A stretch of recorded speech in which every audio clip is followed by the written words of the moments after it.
مدینہ کی ریاست کے دعوے دار تھے، تم مدینہ کی ریاست کے دعوے دار تھے، اور تم اپنا گند، اپنی ذہنیت کا گند اٹھا کے مدینہ لے گئے. تم نے وہاں لوگوں کو اکسایا، وائلنس انسائٹ کیا، اور وہاں چھوڑ دیں میں کون ہوں، چھوڑ دیں کہ میں میرا کیا تعلق ہے، میں کیا ہوں.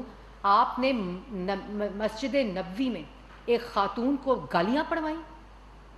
مسجد نبوی کو آپ نے اپنی سیاست کے لیے استعمال کیا. فائدہ کیا ہوا؟ الٹا پڑ گیا، کیونکہ وہ نبی کا گھر تھا صلی اللہ علیہ وآلہ وسلم. اور میں نے وہاں بھی درود شریف پڑھ کے ان کی ہدایت کی دعا کی جس وقت مجھے یہ گالیاں دلوا رہے تھے. آپ نے وہاں یہ وائلنس انسائٹ کر کے اپنے تو ان 4 لوگوں کو راتوں رات برطانیہ کی فلائٹ پر واپس لنڈن بھیج دیا، اور ان غریبوں کو جن کو آپ نے اکسایا سعودی عربیہ کا قانون توڑنے پہ، جو آپ نے وہاں وائلنس اور ہیٹریٹ اکسایا، ان لوگوں کو اگر ان کو آج وہ گرفتار ہوئے ہیں، عمران خان کی وجہ سے گرفتار ہوئے ہیں.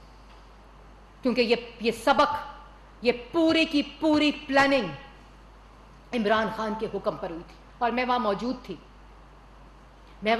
تھی. معاملہ اللہ تعالیٰ پہ چھوڑا ہے. میں نے خود دیکھا کہ وہ لوگ اشارے کر کر کے نعرے لگوا رہے تھے مسجد نبوی کے اندر.